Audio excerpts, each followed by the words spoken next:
Muito bem, estamos de volta agora para a nossa rubrica o Diga lá Sua Excelência, Dr. António Sende. Seja bem-vindo ao Lifestyle.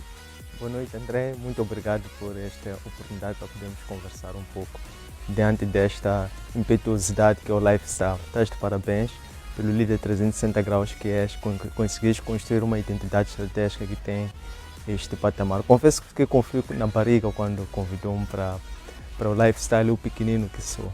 Bom, o que eu posso dizer é que apanhei a boleia da grandeza da televisão de Moçambique. A Casa Nova, estúdios magníficos como nenhum outro em Moçambique. Então é um bom casamento, televisão de Moçambique e Lifestyle. Por favor, pode tomar aqui o assento. Obrigado. E vamos aqui a conversar por alguns minutos. Bom, quem é o Dr. António Sende? Pode-nos falar um bocadinho de si, por favor. Sim, sou moçambicano, tenho 39 anos de idade, sou evangelista, fundador da empresa António Sende Limitada. Esta empresa está na indústria de gestão do conhecimento. Gestão de conhecimento. Ok. A nossa visão é sermos um instrumento de implementação da cosmovisão cristã e a nossa missão é desenvolver novos discípulos pelo Espírito Santo. Em termos de ocupação profissional, eu sou o PCA desta organização. A par disso, sou docente a tempo parcial, sou investigador, sou consultor de gestão, sou coach de liderança, sou empreendedor e sou investidor. Pode-nos falar em 2 minutos como é que foi a sua infância? Será que andou as cambalhotas, brincou na terra, aos torrões, aos rolamentos? Fala um bocadinho, como é que foi a sua infância? Muito alegre, cresci na Rua da Argélia, número 39, primeiro andar, no bairro da Polana. É Maputense? É Maputo, okay. Sim. Okay. Foi uma infância de jogar futebol, brincar de guerra de indioca, arma de seringa, os elásticos, portanto, os rolamentos, os carrinhos de ferro. E brincávamos ali pela marginal, subíamos e descíamos, de onde hoje ainda não namorados tínhamos agora. Aquela beleza que temos hoje. Era mais bonito ainda naquela altura, porque era mais verde, era mais sustentável, era mais inclusivo. É verdade que a modernidade traz as suas coisas boas, mas tem às vezes esta questão de, às vezes cria alguma desigualdade, porque às vezes o rústico é melhor. Começou a trabalhar, quando é que começou a ganhar dinheiro fruto do seu trabalho? Comecei aos 22 anos de idade, quando fui contratado para ser monitor. A Universidade Politécnica, na altura ISPO, tinha a ambição de formar um corpo docente formado internamente. Então eu fui recrutado num sorteio lá dos estudantes que melhor se dedicavam e integrei-me no Departamento de Contabilidade e Auditoria. Então nessa altura, para além de fazer o trabalho de preparação para futuramente dar aulas, comecei também paralelamente a praticar, dar aulas a nível do Instituto Médio Politécnico. Então o meu primeiro salário precisamente foi a dar aulas aos 22 anos de idade. Sim. Interessante. E como é que foi sentir fruto do seu trabalho? Primeiro salário, como é que foi viver este momento? O primeiro salário, como é que foi?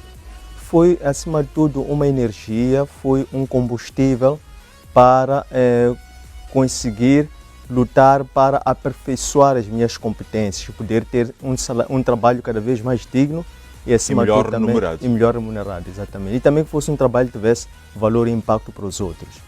Ok, Dr. António Sende, sabe fazer compras, sabe cozinhar, temos uma rubrica que é o homem nas compras, sabe cozinhar, faz compras? Sim, eu faço compras, sei fazer compras e também sei cozinhar, embora a minha mente seja muito limitada, mas gosto de cozinhar. Um prato assim rapidamente? Sim, sei fazer uma coisa assim, legumes salteados e um vitelo, um filé de vitelo, ou um alcatra, um bife, assim, terrinho. Coisas assim muito breves, sem muita complexidade. Ok. Eu faço esta pergunta sempre aos convidados neste Diga lá Sua Excelência. Pode-me falar de 4 coisas que não pode viver sem elas? Ok. A primeira seria, portanto, eu não abdico, eu não sei viver sem a presença do Espírito Santo. E com esta, tendo em atenção o mandamento de buscar o reino de Deus e a sua justiça em primeiro lugar, então com esta já sinto-me pleno pretero qualquer outra ambição. Então para mim esta é a primeira e mais importante e indispensável. 2. Todas as outras já não importam, porque não são indispensáveis. O resto vem por acréscimo. O resto é graça. Muito bem. Bom, de forma simplificada, o que é que significa MBA? MBA é um grau acadêmico do nível de mestrado pós-graduação na área de gestão. Tem o MBA científico, acadêmico, e tem um MBA que é mais executivo. Mas ele qualifica ao profissional a poder se posicionar no ambiente de empresas como consultor, como analista financeiro, como consultor de investimento, como gestor de nível médio de uma empresa com ou sem fins lucrativos, como gestor que tem a capacidade de gerir ambientes multiculturais, decisões estratégicas como sejam de aquisição, de fusão, aquisição por fusão, dissolução, liquidação.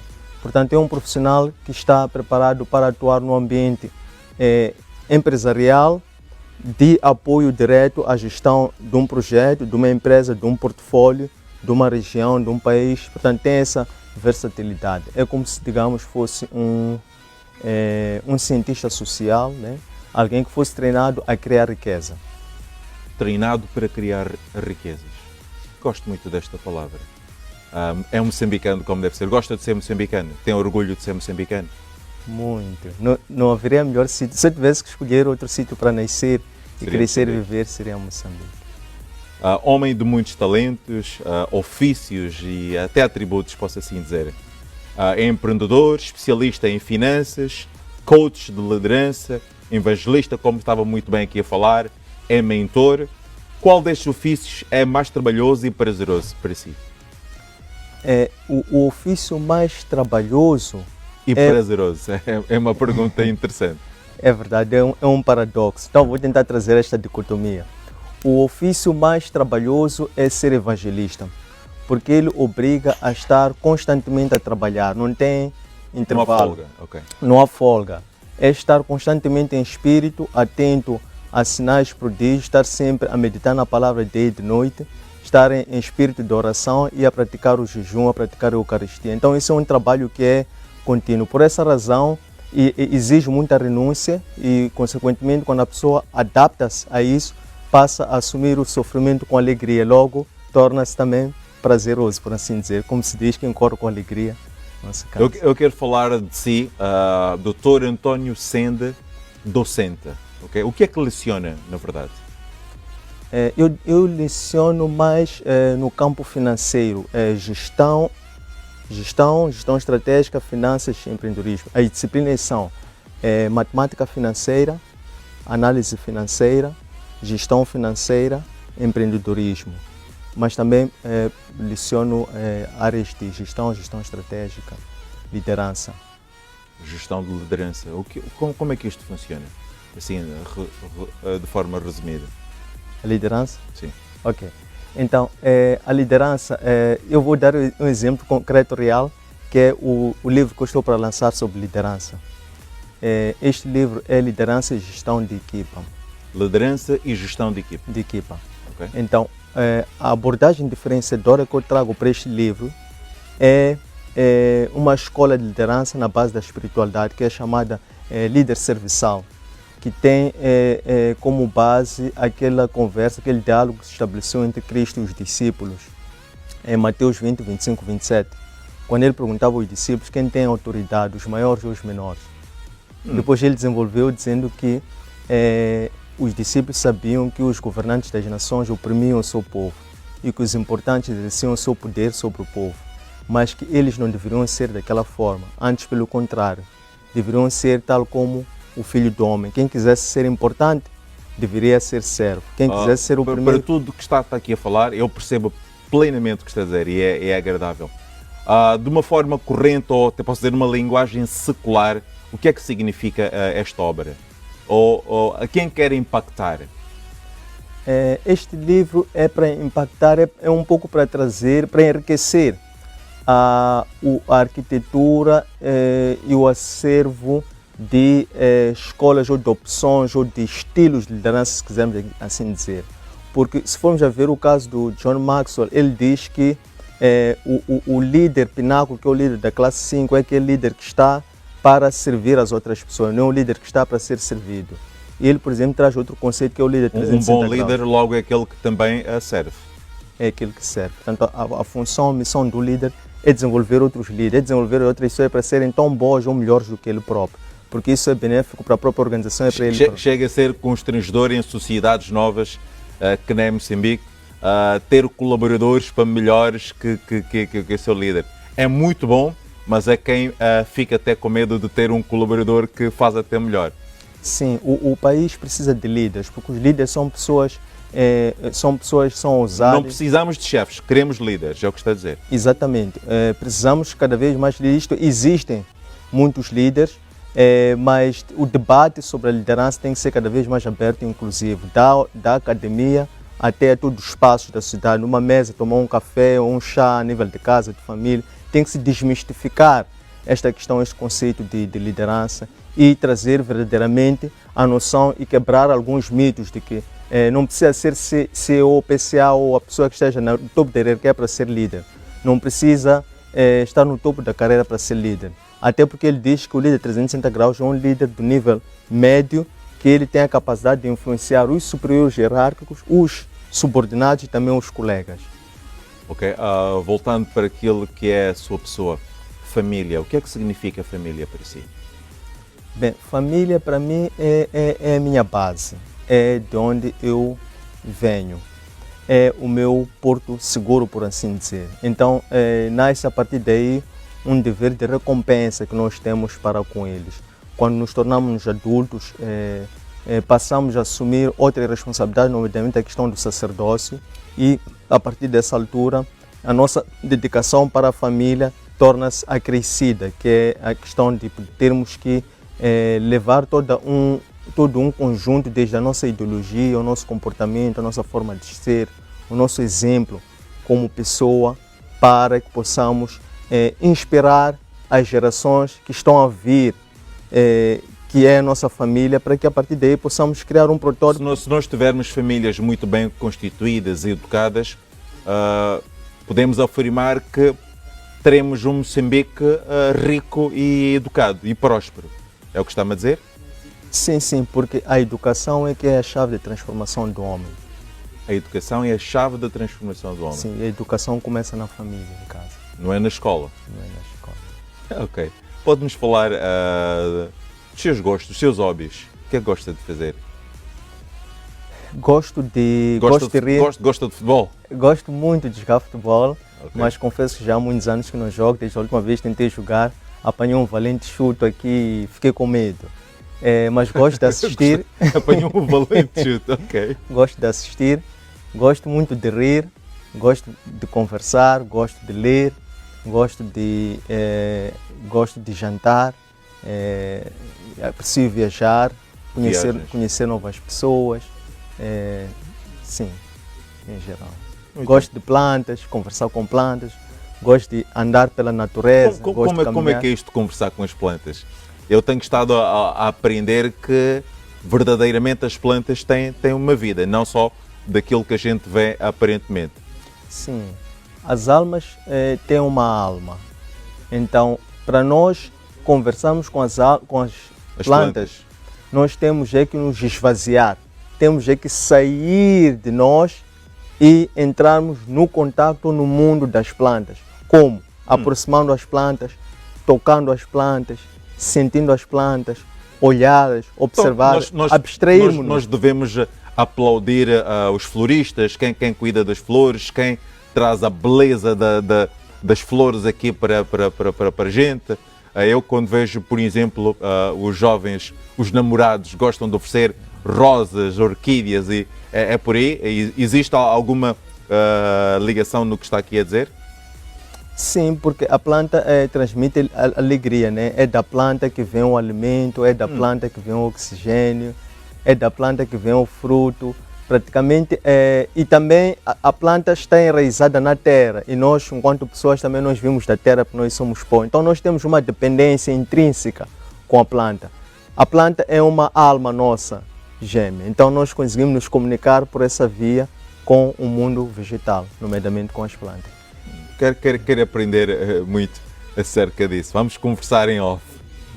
Podemos dizer que coaching está na moda, ok? Todo mundo fala de coaching. O que é... Ok, deixa eu ver como é que eu coloco esta pergunta para si. Podemos dizer que coaching está na moda. O que é e que trabalho está a desenvolver nesta área de coaching? Ok. Eu diria que coaching é lifestyle. Coaching, Ok. coaching é uma questão de mindset, é mentalidade.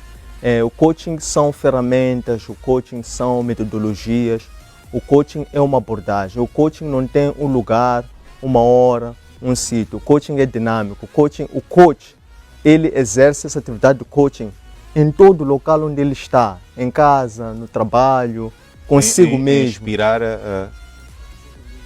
Exatamente. O trabalho do coach fundamentalmente é ajudar as pessoas a descobrirem o seu poder interior, a identificarem o seu propósito de vida, a resgatarem a sua força interior, alavancar e mergulharem num processo de descoberta, de autoconhecimento e também num processo de transformação que começa de dentro para fora, de forma a impactar o mundo. Quer dizer, há diversas abordagens ou escolas de coaching. A minha é coaching de liderança, a nossa abordagem, sim, e segundo, uma abordagem espiritual. Interessante. Tem uma linha de colocar as coisas, aquilo que está a desenvolver a sua organização, está de parabéns. E acredito que está a contribuir para que a gente tenha o Moçambique como deve ser. Eu quero voltar para aquilo que é a nossa terra, que é Moçambique. Eu estava há umas semanas a conversar com o Moreira Xonguissa e ele dizia: nós somos melhores, nós temos tudo, nós estamos bem, somos ricos. Nem falo da cultura. Olhando para a cultura moçambicana, do Rovuma ao Maputo, o que é que pode nos falar? A cultura moçambicana é muito diversificada. É uma cultura tradicional que eu até diria que a cultura moçambicana é o conceito da miçanga. Então, na essência, na base da cultura moçambicana está a diversidade cultural. E a diversidade cultural é a diferença, é este mosaico, é a questão do eclectismo, é a questão de maximizarmos as diferenças que estão nas pessoas e na base, e não isso ser uma base do conflito, ou da divergência, ou da separação do conflito, mas ser um fator para as pessoas se construírem na diversidade. Então a riqueza moçambicana está assim na cultura, e a cultura tem na sua gênese a diversidade cultural que são as pessoas. Então realmente uma das coisas ricas que nós temos, que de certa forma existe comunicação, são as diversas línguas que nós temos de ponta a ponta do nosso Moçambique. Exatamente, as línguas, gastronomia, a tonalidade da pele, um conjunto sem limite de religião, preferências políticas, etc. Então há um conjunto de características e atributos que distinguem as pessoas umas das outras, e é esta diversidade que faz a cultura moçambicana muito diversificada e muito rica, por assim dizer. Uma palavra de encorajamento e inspiração para os nossos telespectadores.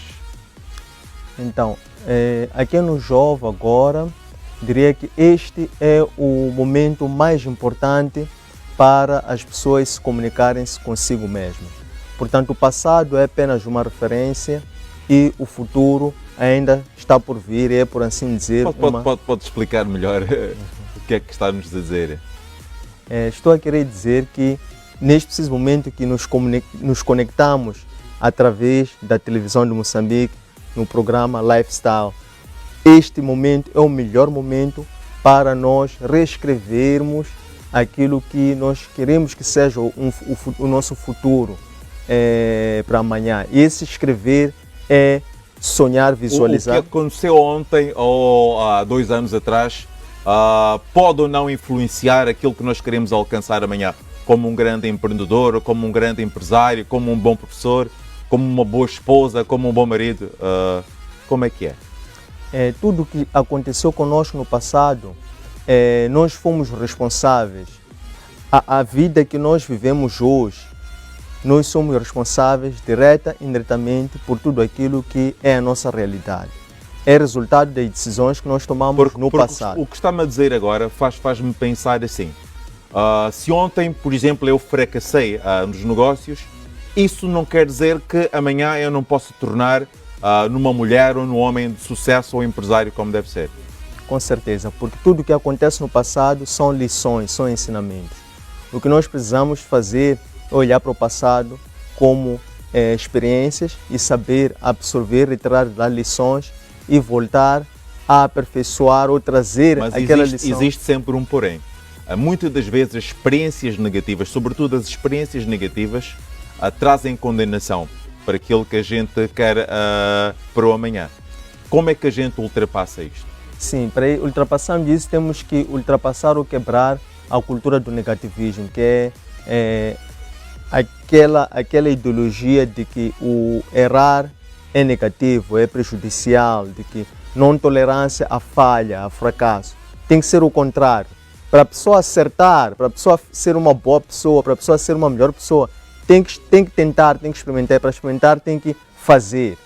E para a pessoa fazer, o melhor momento para fazer algo é hoje, é agora. Porque há aqui a curva da experiência, que a curva da experiência, quando nos leva a uma optimização, as pessoas que nós vemos como referência os nossos ídolos, que para nós são gênios, eles não nasceram gênios, eles tornaram-se gênios. E para eles chegarem àquele ponto que nós olhamos e dizemos, uau! Eu gosto de ouvir a história de um dos homens mais ricos da China. Era alguém que nem sequer tinha espaço para trabalhar num KFC. E hoje ele é o que é. Mas continuando. Então, tudo aquilo que, se nós olharmos e observarmos a forma como Moreira Chunguissa faz a execução do saxofone, aquilo é resultado de muitos anos de prática. A forma como Jimmy Drude toca a sua guitarra, a sua acústica, também resulta de muitos anos de prática. Então, para ele chegar àquele ponto, ele teve que começar num ponto de partida, teve que repetir, praticar, cometer erros várias vezes, ser corrigido, encontrar ajudadores, mentores.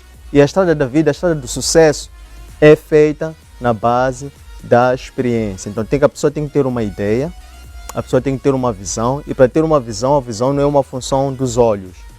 A função dos olhos é vista.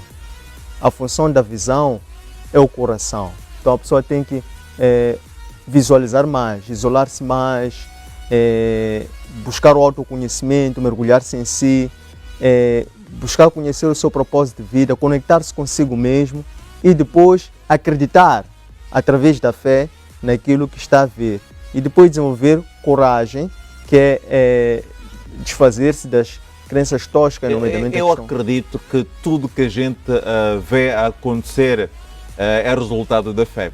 É que nem o trabalho dos arquitetos. Uau, é impressionante. A gente vê um campo livre, sem nada, e amanhã vemos um esboço, uma planta, e um tempo depois temos ali um grande building, um grande edifício. Isto é fé. É sim, é sim. Okay. Porque a fé é acreditar em algo que ainda não se vê. É isso. Ok. Muito bem. Como é que define o povo moçambicano? Eu digo, terra de boa gente. Uma palavra. Como é que define o moçambicano? Eu acho que o moçambicano é trabalhador, pacífico, eu vou ajudá-lo. Pacífico, né? Muito tolerante e acima de tudo também é um povo honesto.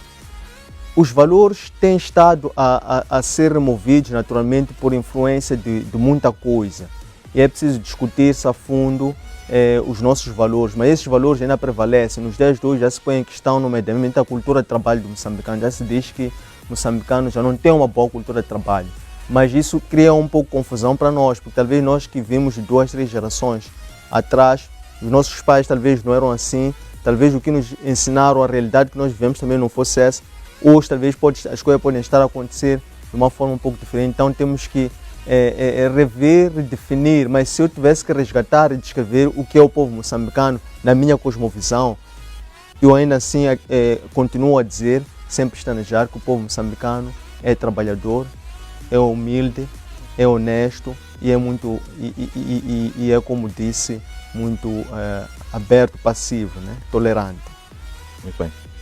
O nosso país, Moçambique, é jovem, rico, nem vou falar da cultura. Okay? Como é que vê esta terra que se chama Moçambique daqui a 10 anos? Para tudo aquilo que está a acontecer, aquilo que, bom, há poucos dias nós testemunhamos aquela plataforma que vai explorar gás na zona nortenha, que está já a caminho aqui de Moçambique, lá para a zona onde vai-se fazer a exploração do gás. É um dos sinais. Mas olhando para tudo, a cultura, a moçambicanidade, as oportunidades, a educação, como é que vem Moçambique daqui a 10 anos? Ok, aqui há 2 anos atrás, eu e um colega, o professor Dr. Antônio Amatai, vencemos jornadas científicas do Banco Moçambique sobre Fundo Soberano. E lá nós depositamos a nossa tese, que é um modelo de gestão sustentável e eficiente das receitas de gás natural, que é, na verdade, uma espécie de um modelo operacional de um fundo soberano de Moçambique. Então eu vejo Moçambique daqui a 10 anos como... um pequeno Dubai? Não, como uma oportunidade ímpar para se implementar um fundo soberano que seja regido por uma política de governance que tenha a questão da liderança a céu aberto e a questão de uma conduta irrepreensível, um código de ética, sobretudo dos órgãos de direção, que sejam adequados e atinentes para uma organização daquela natureza, tenha uma política de investimento que priorize ativos financeiros em economias maduras, mas também combinadas com investimento na economia doméstica, investimento no desenvolvimento rural, investimento nas pequenas e médias empresas, investimento em projetos de infraestruturas.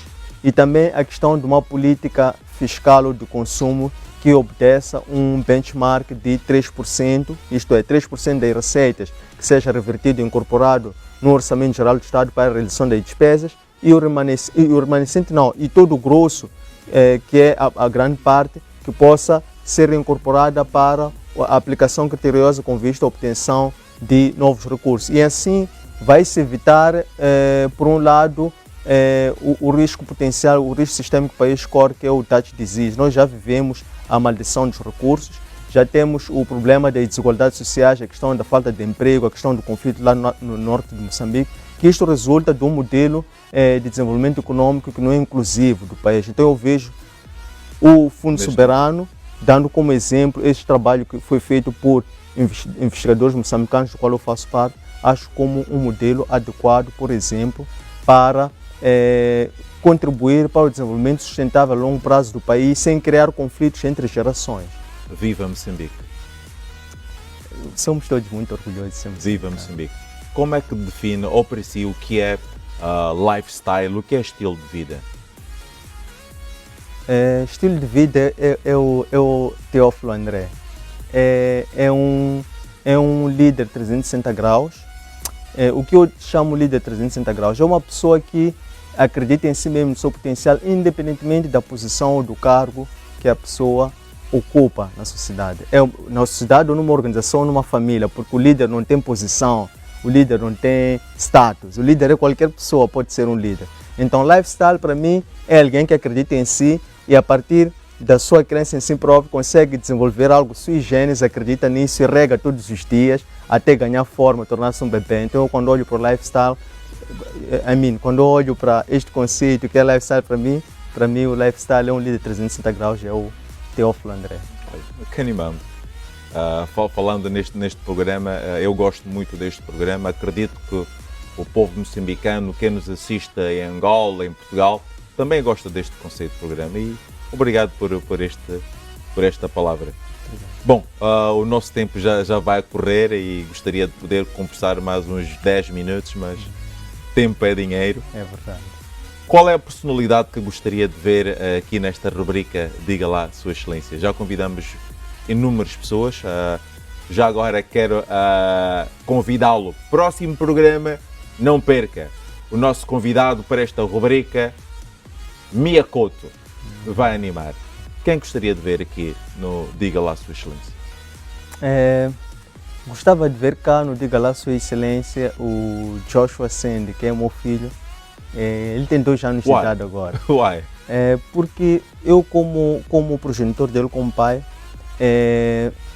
todos os dias oriento-me, trabalho-me, talho-me, esforço-me para ser uma melhor pessoa, para poder lhe transmitir ou lhe dar uma melhor educação possível, que é para ele amanhã também ser alguém que possa fazer-se pequenino, desconstruir-se. Portanto, ele ao vir cá, ao indicar ou pensar ou sonhar em Joshua Sandy, que tem 2 anos de idade hoje, amanhã vir a ser uma figura aqui, é pensar em qualquer moçambicano que carece da nossa inspiração, da nossa mentoria, da nossa educação, que carece da nossa transmissão de ensinamentos, de conteúdo, nós como os mais velhos, que estamos assim a plantar tâmaras. Quem planta tâmaras, que são os chineses que fazem planos de desenvolvimento sustentável de 50, 100, 150 anos, é pensar plantar tâmaras, é fazer algo para alguém, ainda que nós não venhamos a usufruir disto, mas sabemos que a semente sempre vai pegar e vai deixar ficar algo de valor. Muito obrigado.